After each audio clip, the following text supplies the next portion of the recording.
Kawasan Malioboro, Yogyakarta dibanjiri wisatawan. Semakin malam, wisatawan terus berdatangan memadati kawasan ini untuk bersuah foto dan menikmati kuliner.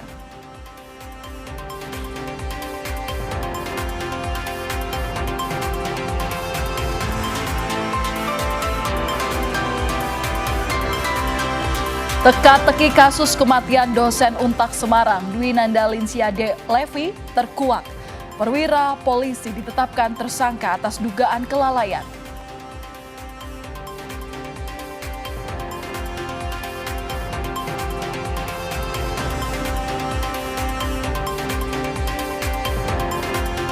Gayo luas Aceh hingga kini masih terisolasi. Warga harus berjalan kaki menembus medan terjal untuk mencari bantuan logistik.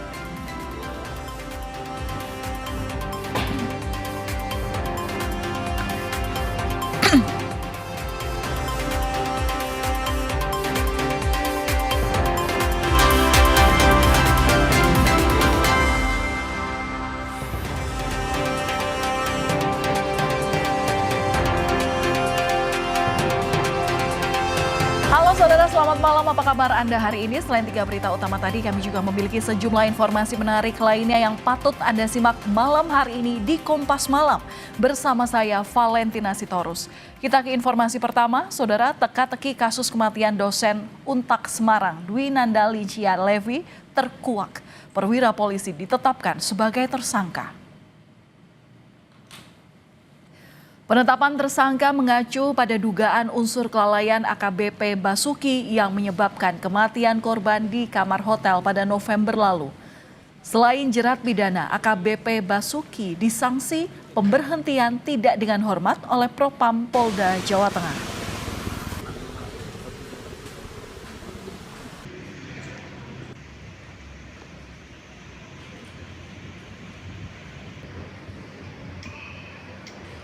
Kita akan tetap mengacu kepada prosedur masalah penyidikan, ya. Siapapun orang yang telah ditetapkan tersangka, kita akan lakukan proses penegakan hukum. Pemeriksaan kembali ke istrinya itu juga ya? Sudah. Semua sudah. Ini untuk pasalnya apa ya? Ya? Pasalnya? 359 tidak melakukan pertolongan kepada orang yang sedang membutuhkan pertolongan kesehatan. Pertolongan. Pasalnya itu Ya, mengabaikan lah. Dosen Untak Dwi Nandalinsya Levi ditemukan meninggal dalam kamar hotel di Gajah Mungkur, Semarang pada November lalu. Polisi menyebut penyebab kematian korban karena pecah jantung akibat aktivitas berlebihan. Korban diketahui tinggal satu atap dan tercatat dalam satu kartu keluarga dengan AKBP Basuki. Keduanya tinggal bersama di hotel tempat jasad Levi ditemukan.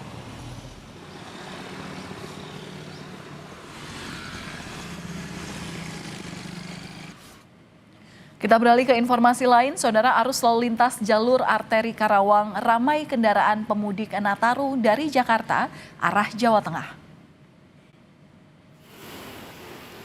Selain kendaraan roda 2, kendaraan berat dan minibus juga ramai melintasi jalur arteri.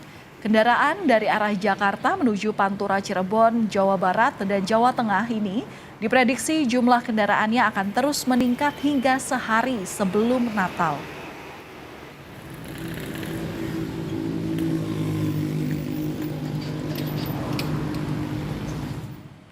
Sejumlah destinasi favorit berlibur dibanjiri wisatawan untuk menghabiskan libur Natal dan Tahun Baru. Salah satunya adalah di Yogyakarta.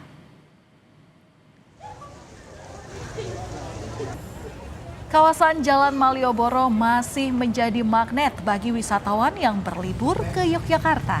Dampaknya, kemacetan mulai terjadi saat memasuki kawasan Malioboro. Meski sempat diguyur hujan, wisatawan tetap ramai.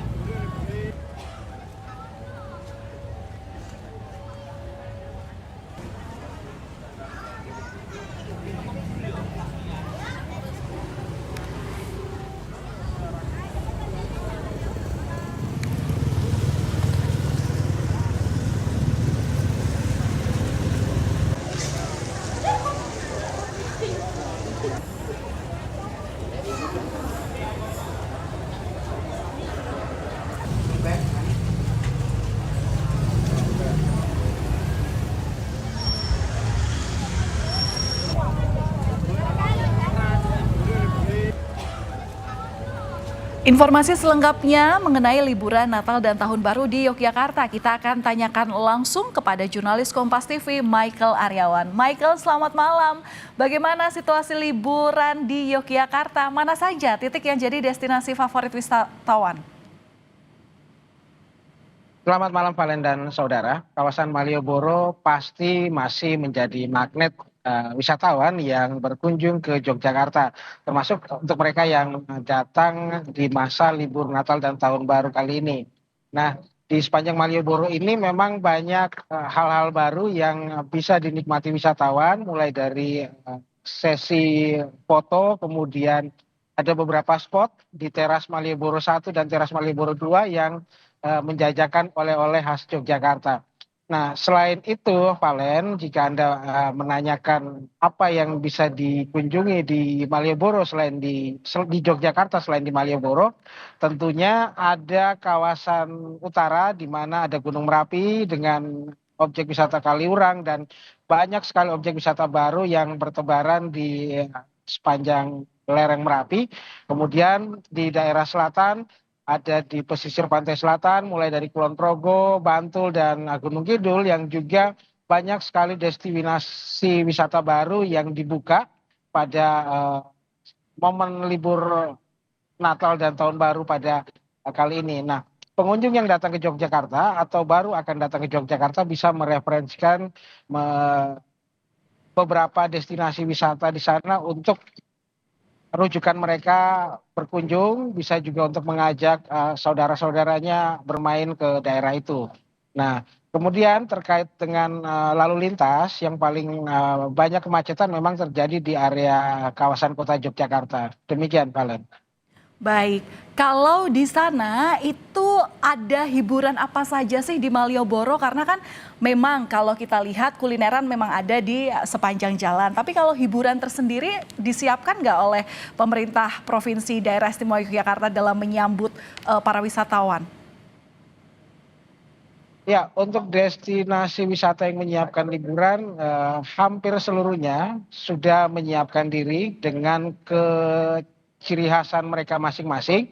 Misalnya di Candi Prambanan sudah ada spot-spot pasar tradisional, kemudian beberapa ornamen-ornamen yang dibangun di kawasan candi untuk menyambut para wisatawan yang datang pada momen kali ini.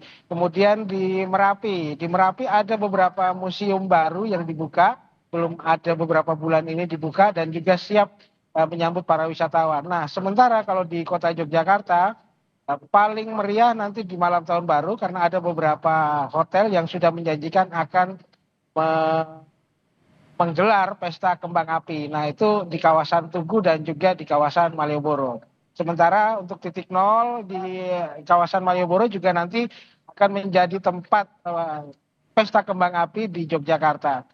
Nah, kemudian Valen, tadi kami juga sempat berbicara dengan beberapa pengunjung yang memang datang ke Yogyakarta untuk berlibur. Nah, mereka datang ke sini selama beberapa hari akan mengunjungi beberapa tempat dan kami menanyakan berapa anggaran yang mereka bawa, kemudian ditabung berapa lama, berikut pernyataan mereka. Anggarannya berapa Bu kira-kira nih kalau liburan kali ini? Kalau ibu sendiri berapa kira-kira? Kalau ada 10 juta sih. Karena tiket.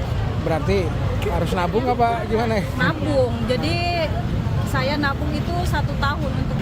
Kira-kira berapa hari di Jogja? 3 hari. Perkiraan berapa Mbak kira-kira selama di Jogja? 1 juta paling. Nah, itu nabung ya? Iya. Berapa lama itu nabungnya? Itu udah tabungan lama.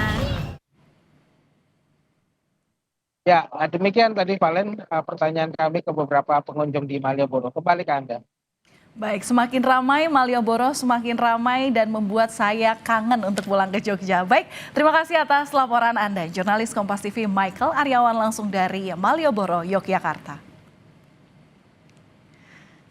Dan saudara, dari Yogyakarta kita juga akan memantau suasana libur Nataru di daerah lain. Ada juga jurnalis Kompas TV Nandang Astika di Denpasar, Bali. Selamat malam Nandang, jadi wisatawan ini kan tentu menyiapkan budget tertentu untuk berwisata di Bali. Nah, adakah informasi rata-rata berapa anggaran yang mereka siapkan untuk berlibur di Bali? Ya, selamat malam Valen dan saudara. Memang Bali ini menjadi salah satu objek wisata favorit bagi masyarakat Indonesia, termasuk juga para wisatawan dari mancanegara seperti itu, Valen. Jadi ketika pada hari ini memasuki libur tahun baru ataupun libur Natal tahun baru maksud saya, jadi banyak juga sekali wisatawan yang sudah mulai datang untuk menikmati aktivitas liburan di Bali. Bahkan tadi saya juga sempat bertanya maupun mewawancara sejumlah wisatawan dari mereka yang datang rata-rata menikmati liburan di Bali itu sekitar 5 hari, 10 hari atau bahkan sampai di malam pergantian tahun nanti. Dan mereka pun juga menganggarkan atau memiliki spending money untuk aktivitas liburan mereka, terutama bersama anak-anak dan keluarga mereka itu sekitar jutaan, sekitar 5 juta hingga belasan juta seperti itu, Valen. Dan hal ini sebenarnya Bali pun juga memiliki banyak objek wisata yang beragam, mulai dari yang murah ataupun yang harga premium. Misalkan kalau kita berbicara contoh harga yang murah, misalkan di kawasan pantai wisata Sanur, di sana sebenarnya tidak dipungut tiket khusus, hanya biaya tiket untuk parkir kendaraan saja, dan wisatawan pun bebas melakukan aktivitas di sana. Namun juga ada kegiatan lain, misalkan di beberapa tempat-tempat kawasan wisata premium, misalkan kayak di kawasan Nusa Dua, ini wisatawan pun juga lebih melakukan prepare yang lebih besar lagi seperti itu, Valen. Jadi mungkin nanti bisa dijelaskan oleh dari masing-masing wisatawan yang tadi sempat saya wawancara, seperti itu, Valen. Baik, Nandang, tadi kan Anda juga bertemu dengan para wisatawan yang sedang meramaikan Bali saat ini ya. Tempat wisata banyak sekali di Bali. Mereka ini memang sudah menabung dari jauh-jauh hari atau bisa dikatakan mendadak begitu melakukan liburan pilihan destinasinya ke Bali?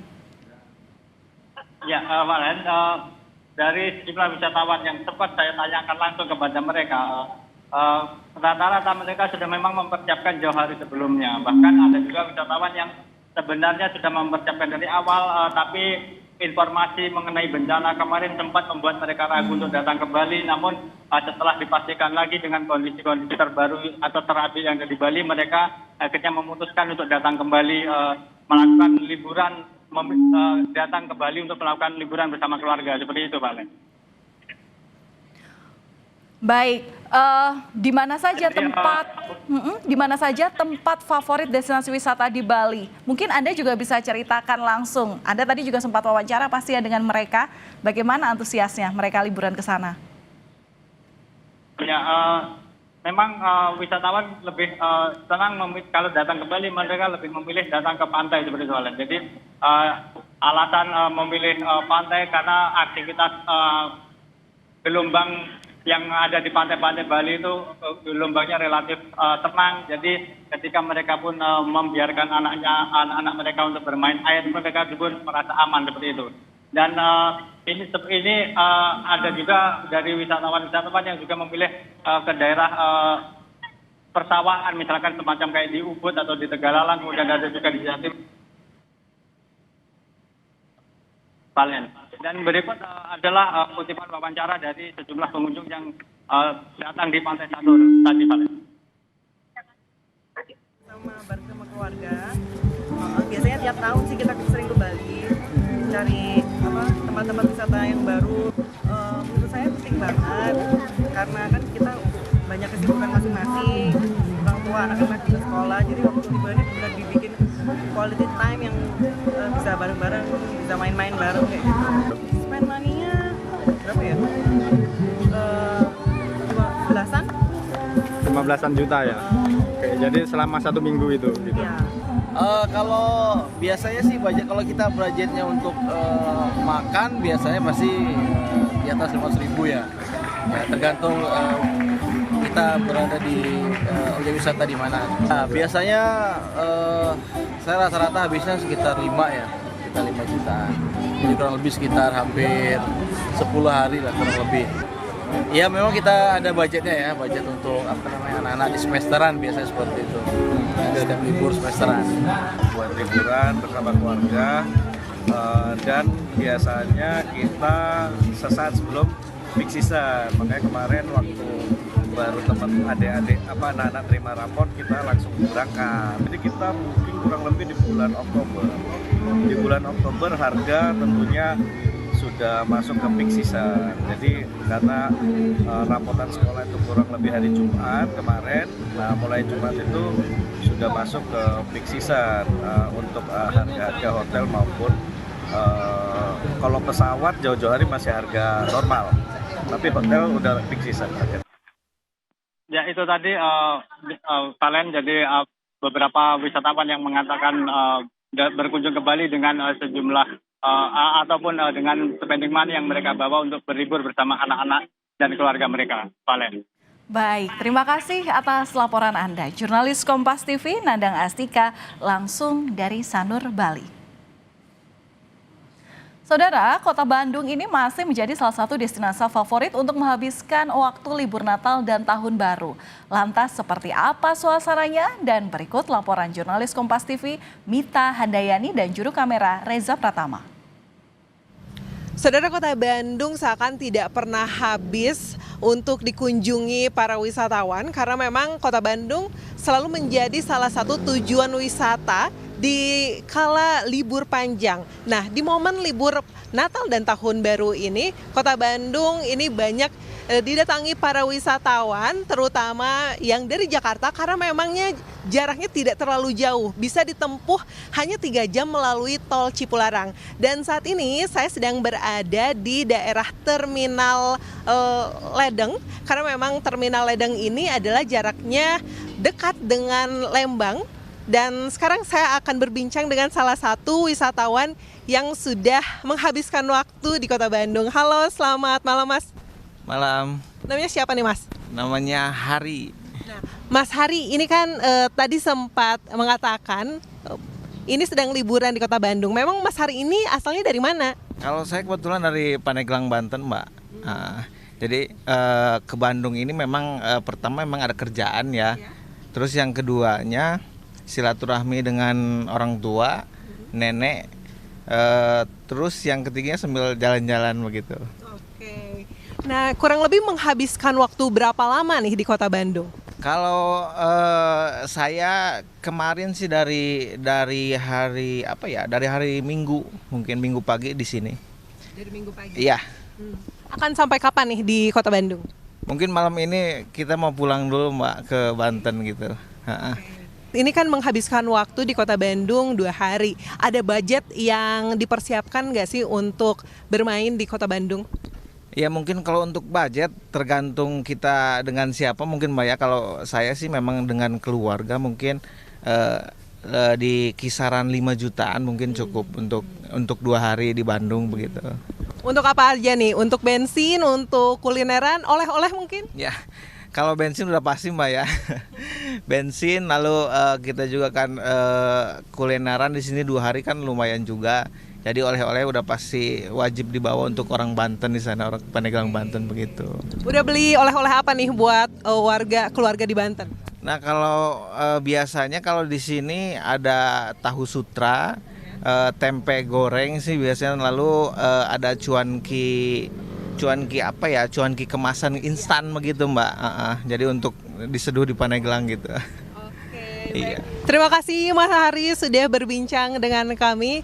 Nah, itu tadi pemirsa perbincangan saya dengan salah satu wisatawan yang dari Banten yang sudah menghabiskan waktu dari Minggu kemarin sampai dengan Senin malam ini. Mita Handayani, Reza Pratama, Bandung, Jawa Barat. Informasi usai jeda, Saudara, PSSI disebut akan mengumumkan pelatih baru Timnas Indonesia. Nama John Hetman kian menguat.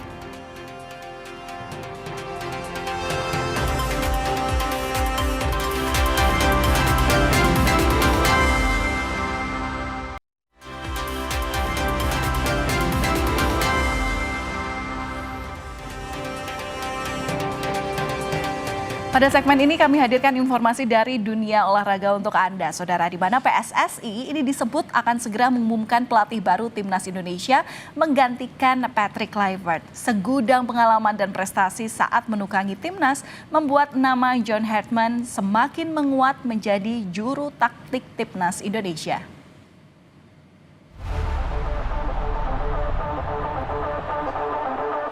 PSSI memastikan mantan pelatih tim nasional Kanada, John Hartman, akan menahkodai skuad Garuda mulai Januari 2026.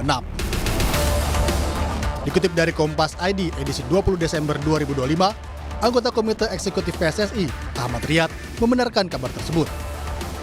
Benar, Pak Marji yang akan mengumumkan, ujar Ahmad Riyad.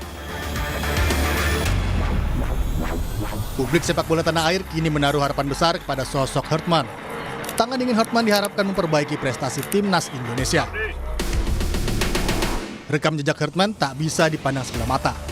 Pelatih 50 tahun ini membuat sejarah bersama Kanada dengan membawa lolos ke Piala Dunia 2022 untuk pertama kalinya sejak 36 tahun terakhir.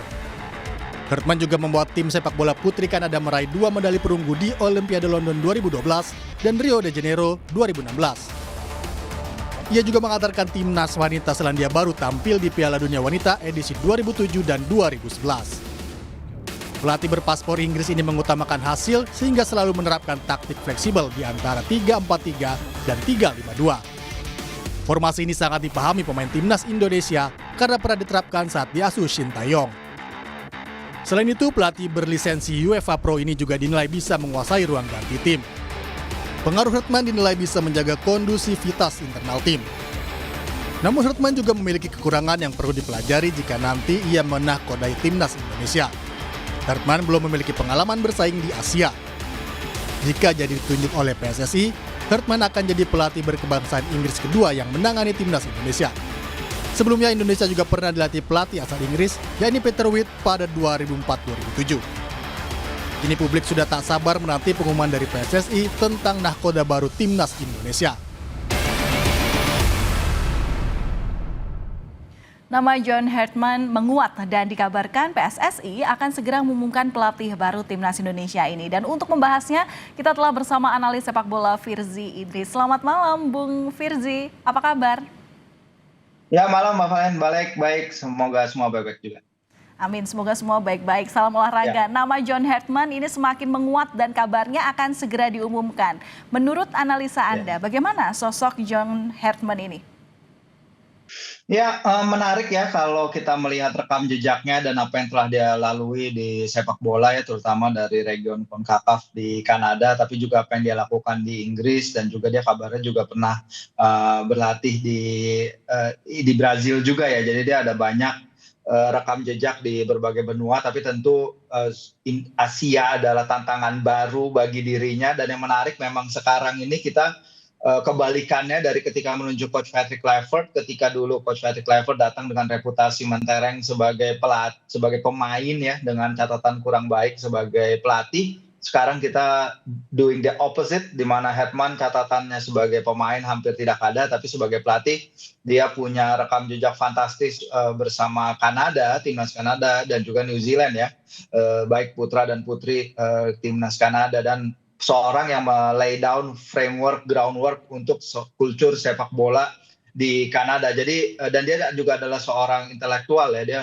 mendapat gelar kehormatan dokter dari University of Northumbria di Newcastle. Dia adalah seorang yang mengajar juga di sana, part-time lecturer ketika itu, dan dia juga pernah melatih di akademinya Sunderland. Jadi seorang sosok yang punya pengalaman banyak di dunia kepelatihan, tapi bukan di dunia sebagai pemain, Valen, seperti itu. Ya, tapi kalau bicara soal pengalamannya di dunia kepelatihan, dan tadi memang dia emang sudah berpengalaman di beberapa benua begitu ya. Tapi pertanyaan selanjutnya adalah seberapa cepat dia bisa beradaptasi dengan kultur sepak bola Asia, Bung?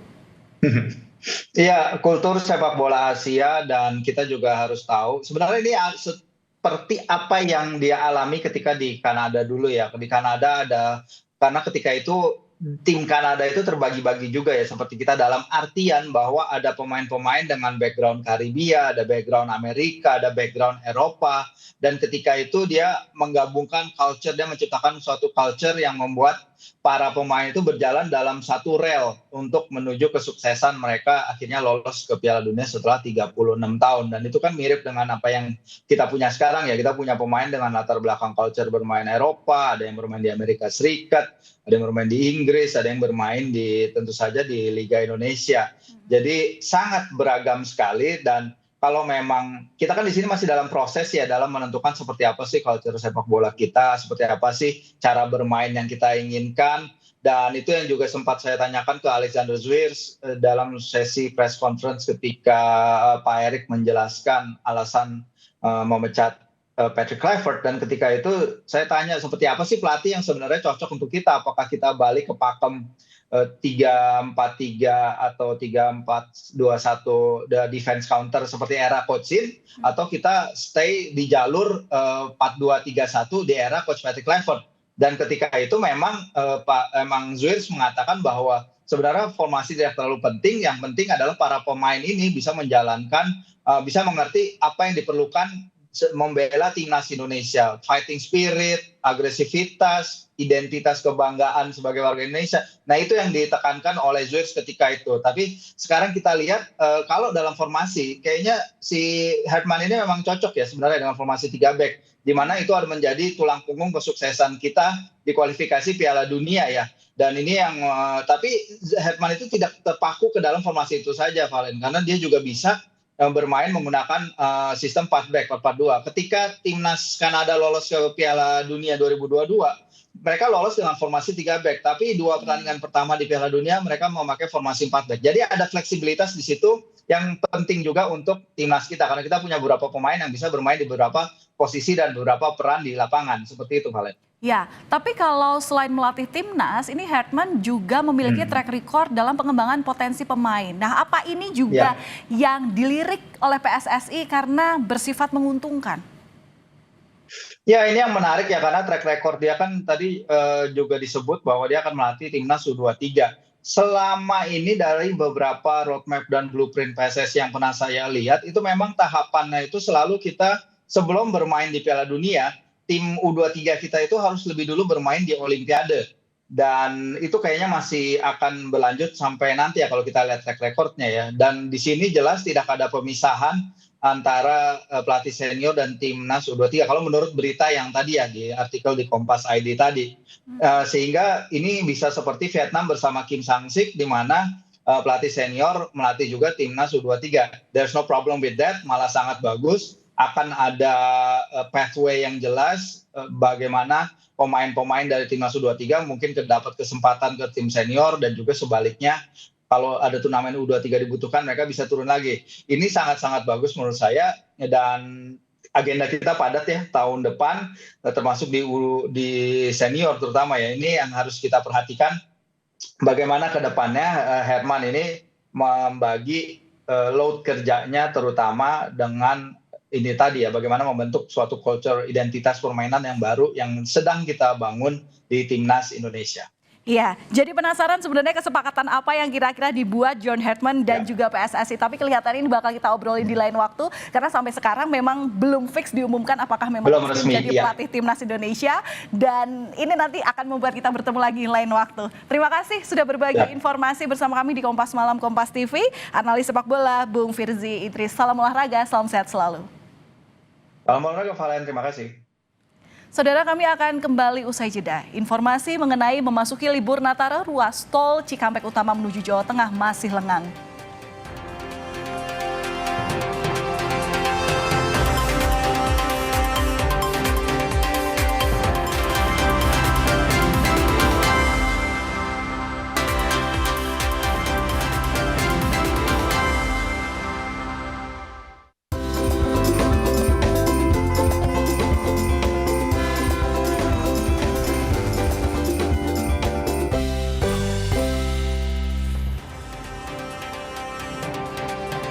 Saudara, memasuki libur Natal Tahun Baru, arus lalu lintas di tol Cikampek Utama menuju jalur Trans Jawa masih lengang. Arus lalu lintas dari gerbang tol Cikampek Utama menuju jalur Trans Jawa malam ini terpantau lancar. Jasa Marga memprediksi puncak arus mudik libur Nataru akan terjadi pada 24 Desember 2025. Nah, diskon tarif tol 20% ini diberlakukan di ruas Trans Jawa untuk periode 22 hingga 23 Desember. Diskon kemudian kembali diterapkan pada 31 Desember nanti.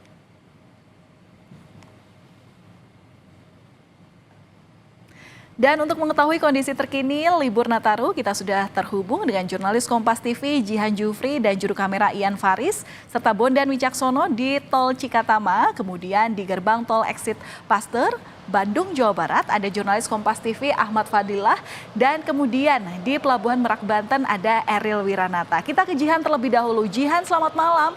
Jadi sampai dengan detik ini bagaimana kondisi lalu lintas terkini di Tol Cikatama? Kapan prediksi puncak arus mudik Nataru ini terjadi? Ya, Valen dan juga saudara, hingga saat ini, tepatnya hingga malam ini kami pantau kondisi lalu lintas di gerbang tol Cikampek Utama, tepatnya yang menuju ke wilayah timur Trans Jawa ini terpantau masih lancar, baik dari Jakarta menuju ke wilayah Jawa ataupun arah sebaliknya. Ini dikarenakan memang belum memasuki waktu puncak yang diprediksi oleh pihak tol, yakni Jasa Marga akan jatuh pada tanggal 24 Desember nanti, yang mana ini merupakan H-1 begitu ya, daripada Hari Raya Natal dan juga jelang Tahun Baru. Nah, menjelang Hari Raya Natal memang sudah diterapkan diskon tarif tol sebesar 20%, yakni dari Jakarta yang mengarah ke Semarang melalui gerbang tol Cikampek Utama dan exit di gerbang tol Kali Kangkung, begitu pula arah sebaliknya diterapkan diskon sebesar 20%. Dan memang diskon tarif tol ini juga diberlakukan nantinya di tanggal 31 Desember, yakni di periode kedua menjelang Tahun Baru, sama diskonnya juga sebesar 20% begitu ya. Dan kalau kita kemudian berbicara terkait hari-hari puncak, nantinya memang akan diterapkan rekayasa lalu lintas secara situasional oleh pihak Jasa Marga bekerja sama juga dengan Satlantas setempat, yakni untuk memecah ataupun mengurai apabila terjadi lonjakan arus lalu lintas ataupun volume kendaraan di gerbang tol Cikatama.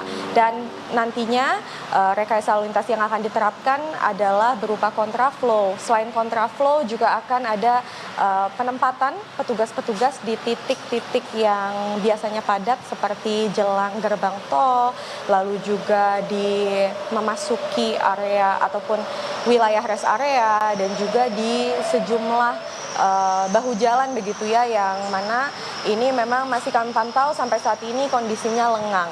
Lalu berdasarkan data yang sempat kami terima dari pihak tol, ada setidaknya 27.000 kendaraan yang sudah melintas di hari ini hingga sekitar pukul 8 tadi. Begitu, Valen. Baik, arus lalu lintas masih terpantau landai di Tol Cikampek Utama. Bagaimana dengan gerbang exit tol Pasteur? Sudah ada Ahmad Fadilah di sana. Apakah sudah terlihat adanya peningkatan jumlah kendaraan di tempat Anda melaporkan, Ahmad? Valen dan saudara, memang hingga Senin malam ini belum terlihat adanya kepadatan atau antrian kendaraan dari sejumlah kota yang masuk ke Kota Bandung melalui gerbang tol Pasteur. Tapi Valen dan saudara, kalau berdasarkan data dari pihak Jasa Marga, mengatakan bahwa hingga saat ini sudah terjadi peningkatan volume lalu lintas yang pembelok akan menuju Kota Bandung melalui gerbang tol Pasteur, kemudian peningkatan volume lalu lintas menuju saya melalui gerbang tol Cilenyi. Tercatat sudah ada 68.000 lebih kendaraan yang memasuki atau menuju berbagai kota itu. Artinya tidak ada peningkatan sekitar 8% dibandingkan transaksi normal, yaitu 63.000 kendaraan. sendiri sudah menyiapkan berbagai macam strategi, Valen, untuk memberikan pelayanan kepada masyarakat yang ingin melakukan penyeberangan menuju Sumatera. Di antaranya adalah dengan melakukan sistem buffer zone ataupun delaying system ini. Nantinya jika memang terjadinya kepadatan, maka ini akan dilakukan dengan melakukan penerapan zona penyangga yang berada di KM 43 dan KM 68 arah Merak. Yang dimana selain itu juga bahwa dari PT SPDP sendiri mengatakan saat ini bulan Desember sejak awal sudah dilakukan dengan adanya layanan Ekspres 2, yang dimana memang jika melihat dari sebelumnya, Valen, ini cukup menarik dengan adanya layanan Ekspres 2 yang baru, sehingga untuk memberikan pelayanan yang tidak hanya melayangkan satu dermaga dari Ekspres 1 saja, melainkan ini sudah ada Ekspres 2, sehingga untuk masyarakat ini dapat disebar ke beberapa titik tersebut, yang dimana memang informasi kami terima bahwa 7 dermaga disiapkan untuk libur Natal dan Tahun Baru. Dan kemudian juga bahwa memang dari PT SDP sendiri mengatakan seluruh kapal, Valen, ini dalam keadaan siap untuk berjalan, dan kemudian juga ia sudah berkoordinasi dengan BMKG, Valen. Ya, baik. Terima kasih atas laporan lengkap Anda, jurnalis Kompas TV, Eril Wiranata, dan sebelumnya teman-teman lainnya juga terima kasih kami ucapkan. Selamat bertugas kembali.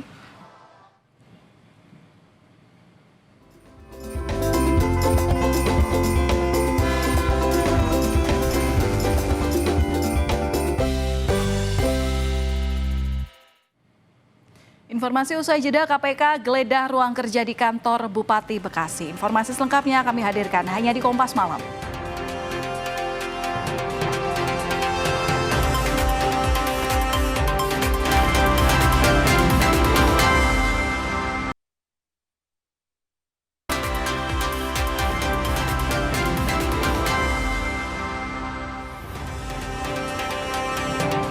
Kota Seoul, Korea Selatan berkilauan jelang Natal dan Tahun Baru.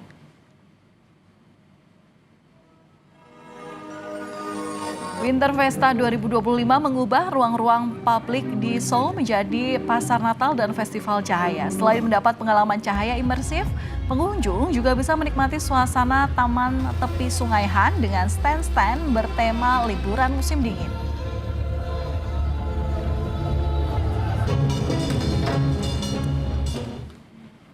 Dan kami tutup Kompas Malam sampai di sini. Kami ingatkan untuk selalu penuhi kebutuhan hidrasi Anda sepanjang hari dengan air mineral yang pasti sejuknya. Saya Valentina Sitorus pamit, sampai jumpa.